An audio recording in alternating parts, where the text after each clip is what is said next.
Hey guys, today I'm going to explain some stuff that's going to be happening in week 6, which is our second week of review. Uh, don't like silence. I'm going to put a little background music on. I'm find the mouse. Going between two monitors here, so sometimes I lose my mouse. Here we go. A little bebop.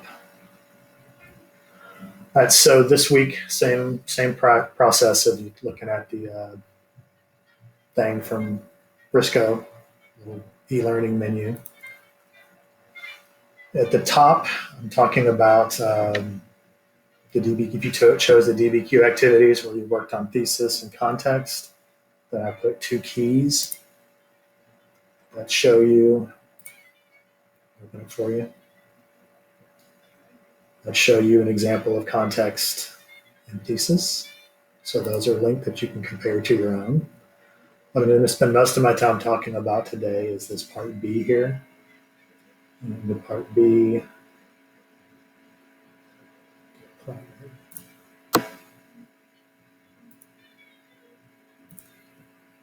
the video that I'm actually doing right now is going to be linked right here. And it's going to introduce you to a tool that we're going to use during the exam called the Exam Day Planner. I'm going to take that planner and I'm going to pretend that the Cultural Diffusion DBQ that you guys worked on 2 weeks ago was the AP exam. So I'll explain the new AP exam rubric. I'll show you this planner that I want you guys to print out on exam day to use to help you kind of organize your thoughts during that 45-minute test. And I'll show how I would do that if I was doing that Cultural Diffusion DBQ. Okay? If you choose for your activity this week, for Unit 3, you could model a process that I'm going to go over with the Cultural Diffusion DBQ using one that I created based on the new rubric about land empires, and that's linked right here. Okay? Then obviously it explains the rest of the week. You can make other choices as well. Okay? So you can read that on your own. So first thing I'm going to look at is the new rubric and how it fits with what we already been doing. Really, it's not a lot of change. And then I'll apply it to using that early Cultural Diffusion DBQ. Okay? So, thinking about the DBQ essay, same idea, multiple paragraphs. You might not even need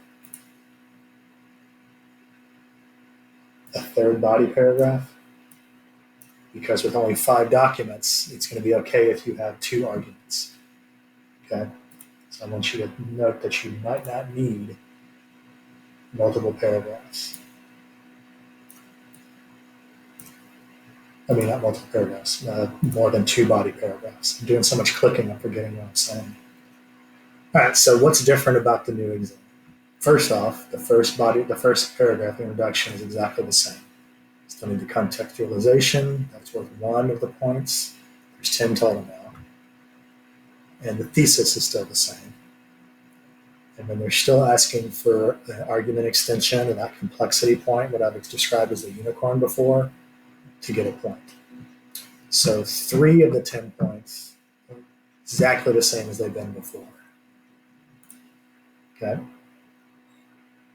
Where the changes apply is in what they're asking you to do inside the body paragraphs. Okay? The way the teacher rubrics look that they teach the teachers for the AP exam is they divide the rubric in itself into kind of categories. So in the category called evidence, half of the points for the essay, of the 10 points, is in what's called evidence. Okay?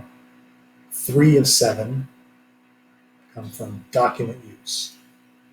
There's only 5 documents now, so that's less to read because you have less time, right?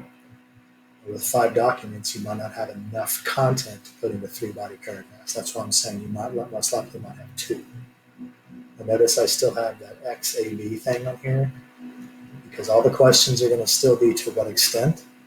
So since they're a to what extent argument, you're going to still need to start off with a body paragraph that has less of the extent And then the main argument in the body paragraph number 2 would be what you see more of. This will become clear when we look at the early modern cultural diffusion one that you've already worked on. Okay? So in the evidence portion, 3 points come from using documents. So the worst you can do is if you can only use, change pointers here, if you're only able to use 2 documents out of the 5 to address the topic of the prompt, you'll get 1 of those 5 points.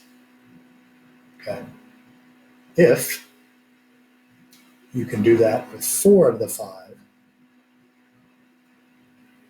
meaning you reference them, you show you understand them, and you have some relevance in describing how they impact the question, then you can get 2 of the 3 of this evidence from the documents point. But if you can use 2 of the documents well to support your argument, meaning they're used as evidence and you're not just showing that you understand the content, then that's how you will get the full 3. Okay? So let's troubleshoot this. Maybe you just use 2, which you shouldn't. You should try to use them all, just in case. But those 2 you use so well in supporting an argument, then you could get these 2, but not get this 1. Okay? So there's ways to get combinations of these 3 points. It describes over here what the 1 point means. You describe the content of at least 2 documents. Notice it says, rather than simply quote. If you just quote, you don't get any points. Okay? To get the 2 points, you describe the content from at least 2 documents. And in addition to describing them, you use those 2 documents to support your argument. They're used as evidence to prove your case. So you see how you're building from 1 point, you can just show you understand 2 documents. To 2 points, you understand them and you use them for an argument. And then for 3 points, you're able to use the contents of 4 documents. Okay? So there's the 3. Now when we've done this all along, I've always told you guys to use all the documents. Notice nowhere in here does it say 5, but I'm wanting you to use 5 in case one of those 5s you show you don't understand, and then you at least have 4 to get the full 3. Okay? Now another change is outside evidence. They used to make you only use, or they would ask for 1 piece of outside evidence. Okay? This year, 1 piece of outside evidence to support your argument gives you 1 point.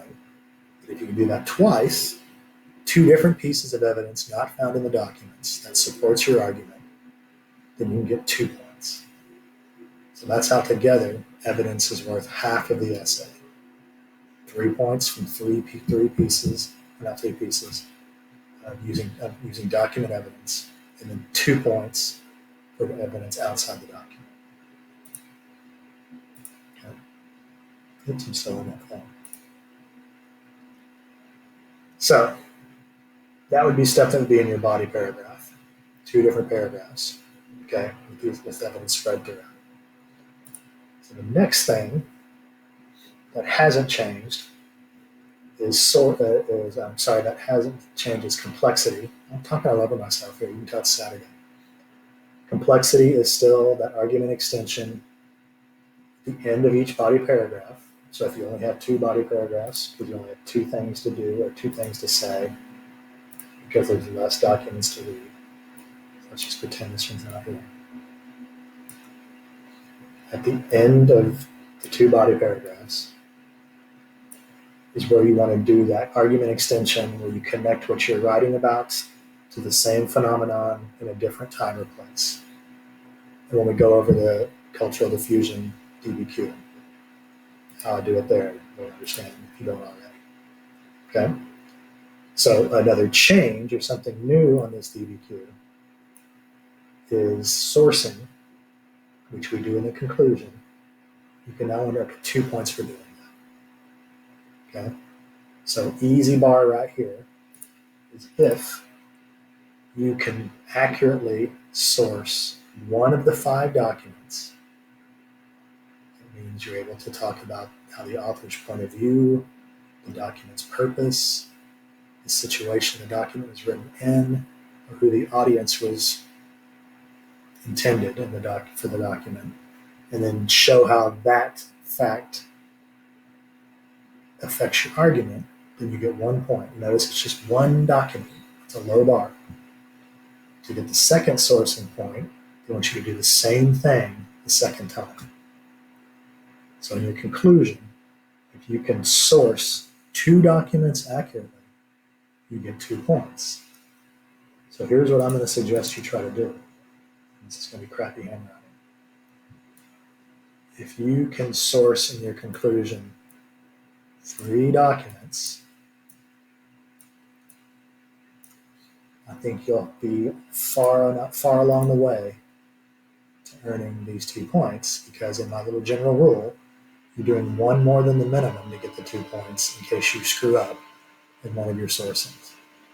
Okay, so try 3 so you can get the 2 to get the 2 out of the total 10. Okay, so you can replay this if you want to see the earlier discussion of evidence points. Right now, I'm going to move on to thinking about how would I apply this strategy in the actual essay itself on exam day. Okay, so I'm going to put this up for a second. You've already seen it. I'm going to bring up another screen. On the AP review menu, which you guys have been looking at, and 4 of you are looking at now, towards the very bottom of this, it says DBQ Review Week, putting the pieces together, because the test is on the 22nd for you guys. I have a link to something called Day of Exam Planner. That is this right here. So on the right of the screen, it says Exam Planner. This is what I wanted you guys to print out for the test itself. And then using this as kind of your rough draft material, because the way you're going to be taking this test is you're going to have it on a computer screen. So it's almost going to be like this, where one window is the test through the College Board portal. And then either in another window or printed out, you would have this to do your pre-writing. And it shouldn't look drastically different from what we've been thinking about all year. So let's pretend this was the question.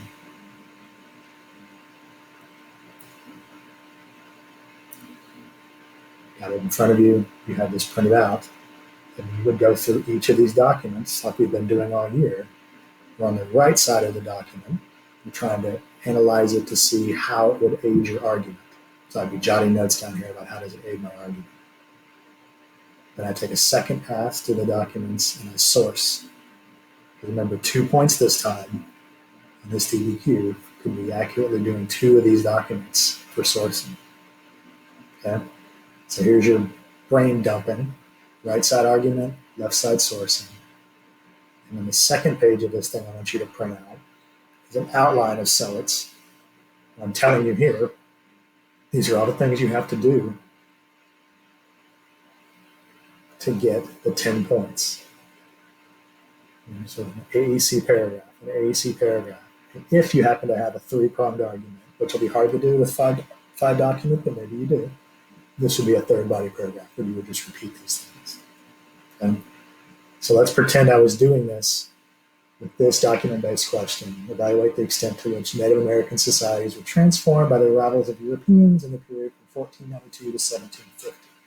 This is the assignment from a couple days ago, from a couple weeks ago. That was before we knew the exam was going to be 5 documents, so you did a 7-document one. So I've taken some of these away. I got rid of number 2, I got rid of number 3, and I got rid of number 4, and I kept these. Okay? So this is just based on these items. So I've already kind of filled one of these out.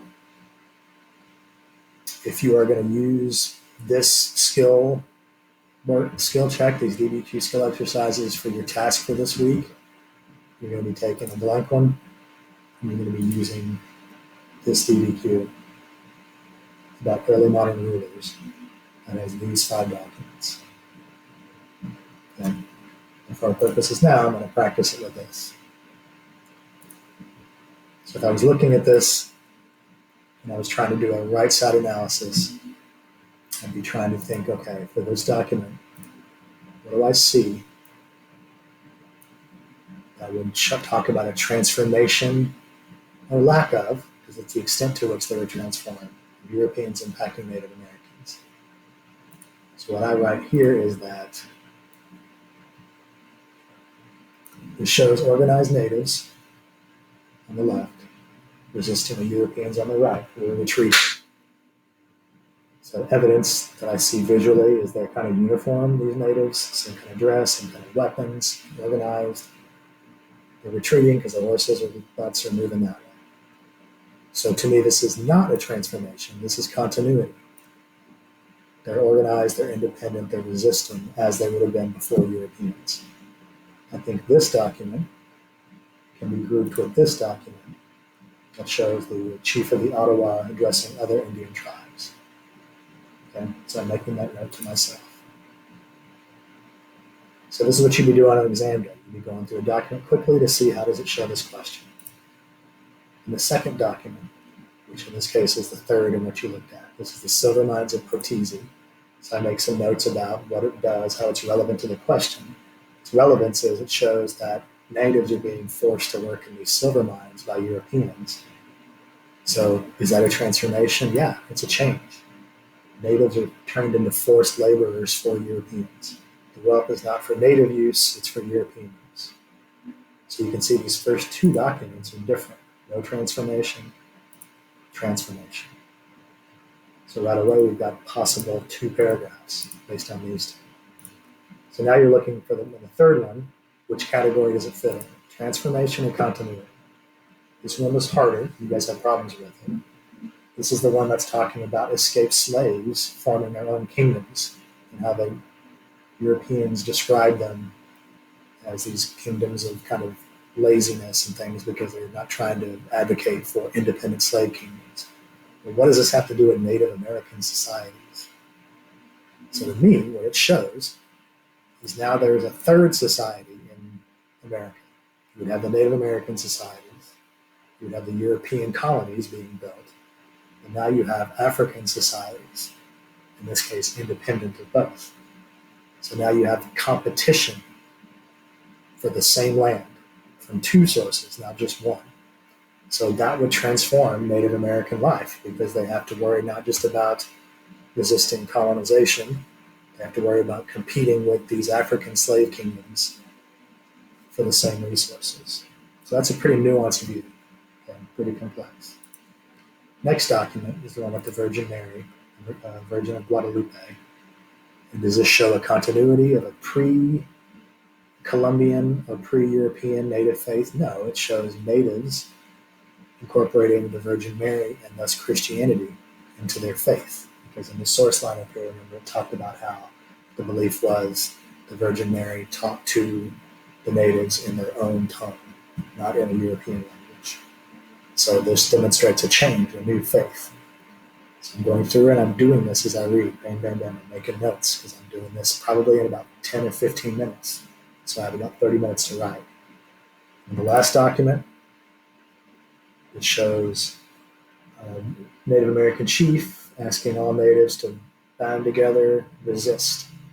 So to me, this is a continuity because, again, it shows independent native resistance even centuries after conquest.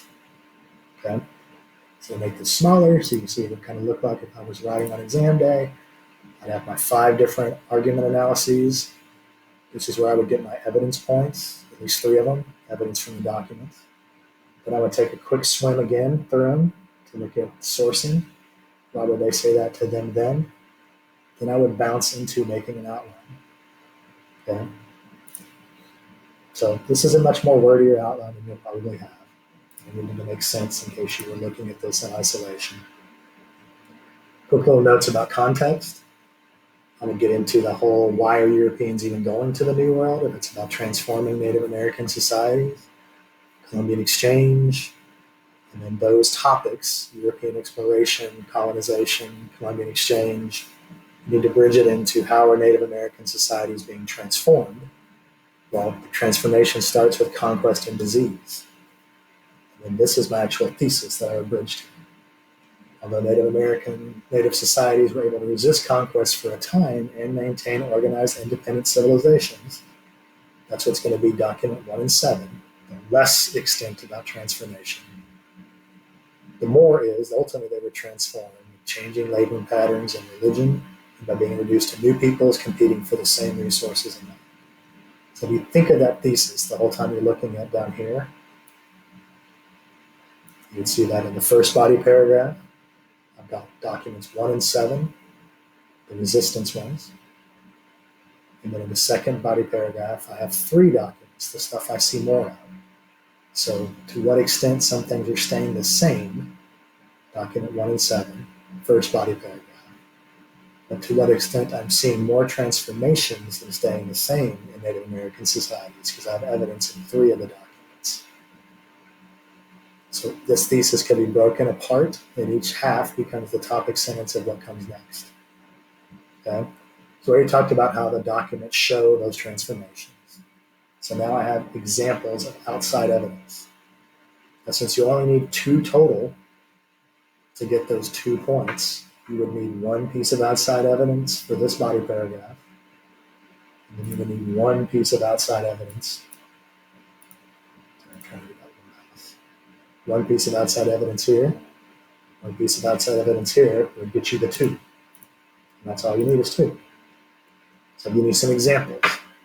Continued resistance in the American Southwest and North American Plains, the Sioux or the Apache, because this was the paragraph about resistance or independence.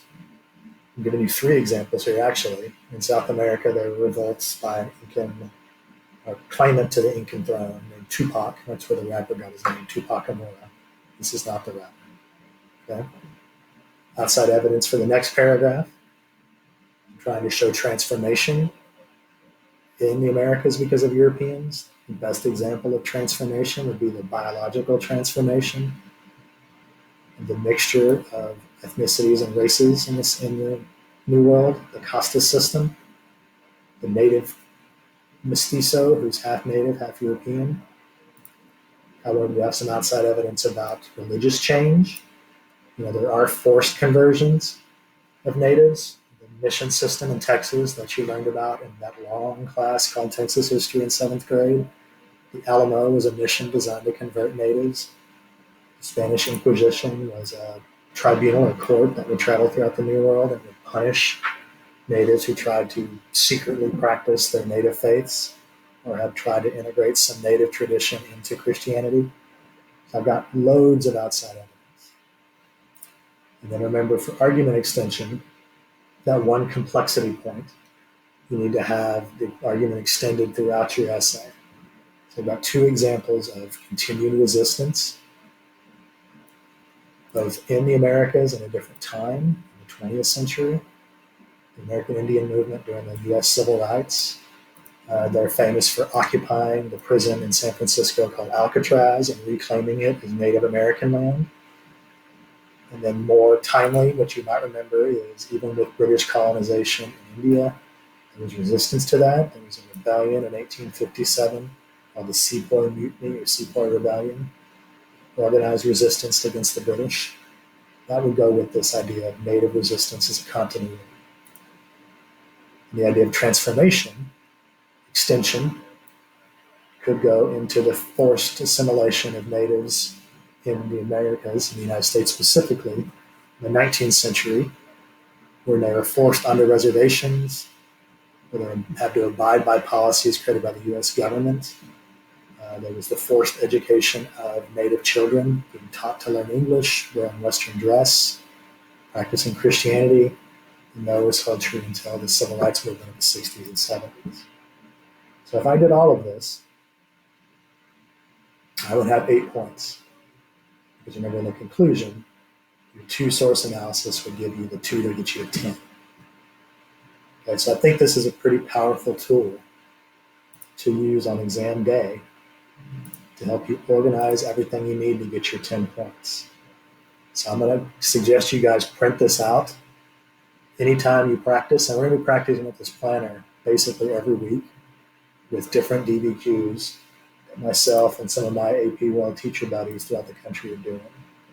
So if you look at this review menu in the skills column, the one you could choose this week is the one that I showed you guys here. about early modern rulers consolidating, legitimizing power, new documents you haven't seen before. In this 5-question DBQ, there's always going to be 1 visual and 4 written. So this week you could choose to practice that. Next week there'll be 1 for Unit 4. We'll continue using the planner to practice. In the beginning of May, there'll be 1 for Unit 5. There'll be 1 for Unit 6. And then we're actually going to take a mock test, mock DBQ. And that mock DBQ will show you exactly how you need to score to answer it, or how to answer the score. Okay? So this DBQ skills column is pretty important going forward because our test is an essay. Now, I know you need content to make sense of any of this. So that's why you have other options like the Jamboard maps, the timelines. And I know you have time restrictions, 90 to 120 minutes. But as I say here in the e-learning document, this is a lot to take in, a routine to follow, give you some choice. But I would start working on the DBQ skills and or mind map each week. Because that's how I learn, and I want to practice what I'm going to be doing on test day. I don't want you to fret about thinking this has to be perfect. In my mind, since we know we're here for the rest of the year and I won't see you physically, I'm going to a pass-fail kind of grading system. You do it, you get 100. If you don't do anything, you don't get a grade, obviously. If you attempt, even if your attempt isn't perfect, this is about studying and preparing for something you paid $94 for. So I'm going to honor the attempt and give you 100. And you should leave this 4th quarter with 100 average if you do the minimum that I'm asking, 1 task a week. For me, your task would be the DBQ skills practice, which is this column here. Okay?